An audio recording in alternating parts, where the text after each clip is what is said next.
Amaka had been working for a long time, and the money she made was usually not even enough for her to feed or eat properly.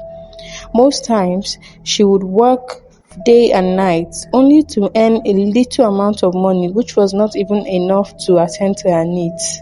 One day, as she was working, out of tiredness and fatigue, she collapsed in the marketplace. People rushed to help her. They lifted her up and a good Samaritan took her to the hospital.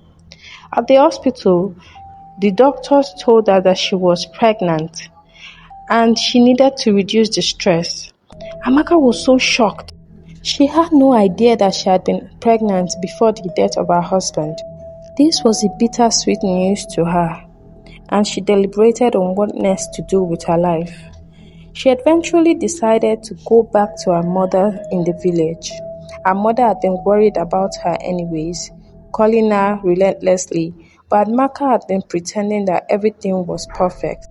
Amaka decided that it was time to go back to the village and help her mother who was aged already. One sunny afternoon in the village, while Amaka was on her way to the market, she met Chief Omenka. Chief Omenka was a very close ally to her brother-in-law. Chief Omenka looked surprised to see Amaka with a protruding belly. He asked her, "Amaka, you look pregnant." Amaka smiled and said yes. Chief Omenka thanked God on her behalf and quickly walked home. While he was walking home, he called her brother-in-law on the phone. "Henry, you need to come to the village now," Chief Omenka said over the phone. When Henry came back to the village, Chief Omenka went to pay him a visit, and there and then he told him everything about Amaka. He told him that Amaka was pregnant, and it was a very high possibility that she could either give birth to a girl or a boy, and they didn't want to take any chances, so they had to start plotting immediately. Henry was shocked. "So after everything I did to this woman, she still has the audacity to threaten my life and my property. Well, I am going to teach her a lesson that will change her life," Henry said to himself angrily. When Chief Omenka left, Henry gave him a bundle of money, and Chief Omenka helped him to contact the village thugs. When the thugs came, Henry told them specifically what they would do for him. They accepted the offer, and he gave them a bundle of money each. That night, Amaka and her mom slept in their room. They were sleeping soundly and were deep in sleep when the two thugs entered the compound. They came with a Molotov cocktail and they threw it on their roof and set the roof on fire. Amaka and her mom were still sleeping when they started perceiving the smell of smoke. Amaka woke up with a jolt. They woke up with a jolt and rushed outside. But Amaka's mom had already inhaled a lot of smoke, and so she died while people were trying to pour water on her. The neighbors came and poured water on the fire and put out the fire. Amaka buried her mother. She was inconsolable. After the burial, she packed up her bags and returned back to the city. Adanne was worried about her stepmother. She would constantly ask her uncle where he had sent her mom to. Uncle Henry had practically turned her to a slave, and she was either sweeping or mopping while Henry and his girlfriend Sade scattered the entire place. Sade was pregnant and often made a mess. One day, as Adanne was working in the market, she bumped into Amaka. They hugged and kissed each other. Adanne would often take food to her stepmother in the market. One day, as she was dishing the food, Sade saw her dishing the food, and so she traced her to the market. She saw her with Amaka and was very angry and furious. She, however, did not tell her husband, but instead she told her husband to send Adanne to a boarding school where she would be taught how to behave properly. Adanne was shipped off to a boarding school and left at the gates as they zoomed off. Henry had paid all her fees and didn't want to have anything to do with her anymore. Continued selling her bananas amongst other fruit sellers in the marketplace. One day, as she was rushing to give banana to a woman in a very beautiful jeep, she noticed that she recognized the woman as one of her colleagues in culinary school. Amaka was so happy that Chioma accepted her. Chioma was a wealthy woman living in a very beautiful mansion.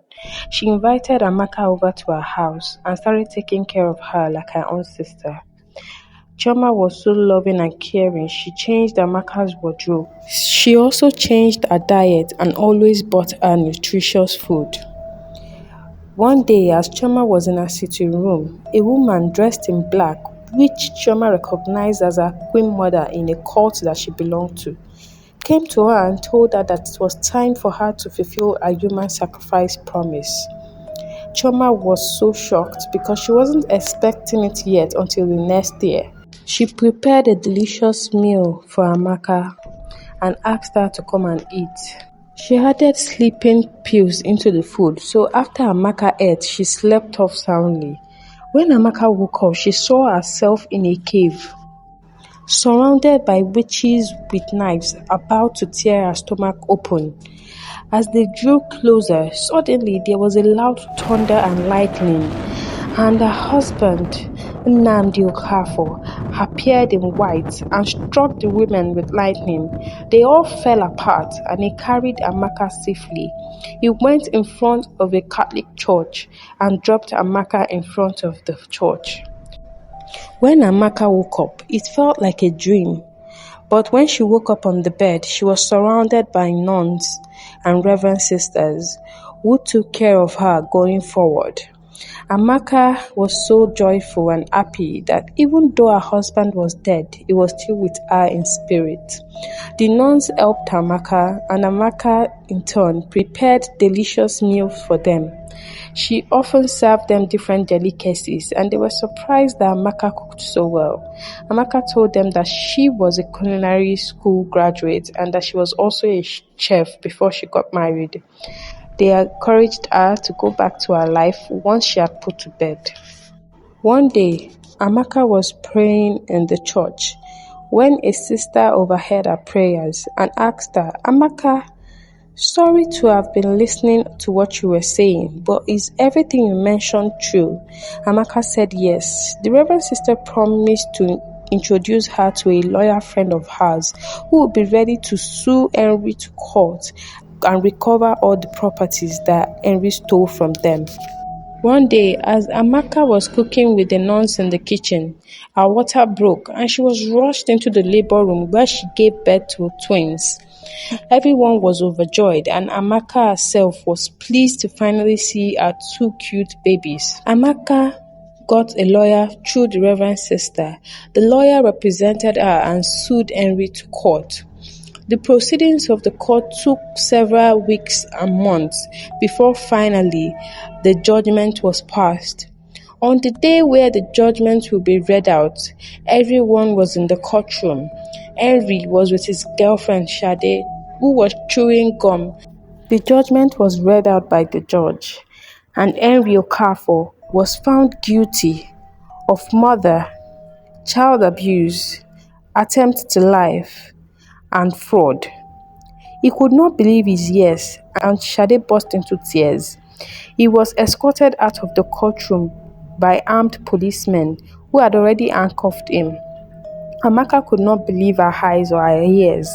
She was so happy she quickly hugged her lawyer.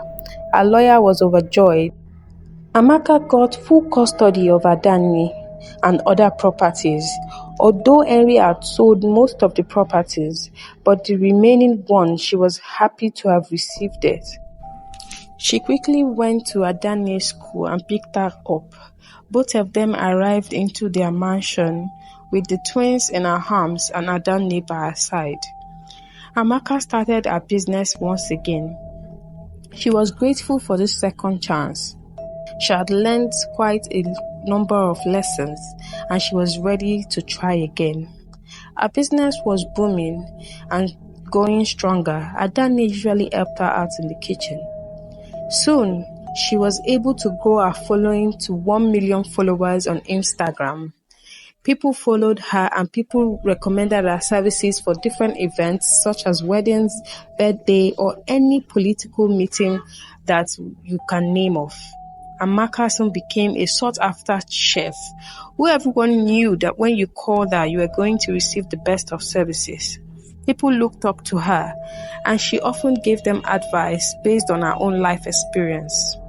Due to her hard work and perseverance, one day she was invited to on a TV show to talk about her experience and women empowerment, which was a project that she was working on currently. Hello my amazing viewers, today we have a very important guest. A woman who is fit to be a role model to our daughters and nieces. She has gone through the most difficult challenges but still stands strong. A round of applause for Amaka Okafor as she blesses us with her presence and wisdom. Ladies and gentlemen, today as I stand before you, I'm reminded of the countless hurdles life threw my way. The struggles that seemed insurmountable and the moments where failure felt inevitable. Yet, through sheer determination and an unwavering perseverance, I stand here not as a victim of circumstances, but as a victor of my own journey. That's why I've made it my mission to create a safe space for women to learn valuable skills and carve their own path to success. I believe in empowering women to seize control of their destinies, to break free from the chains of societal expectations, and to build lives of purpose and fulfillment. Together, let's continue to champion the cause of gender equality, to uplift one another, and to pave way for a future where every woman has the opportunity to soar. For when women succeed, we all prosper. Thank you. You all have heard from the gorgeous Amaka Okafor. Moral of this story: 1. Always work hard regardless of the situation. 2. Karma is real. If there are other lessons you learned, then it's time to subscribe, comment, like and share to other people. Thanks for watching. Love you all.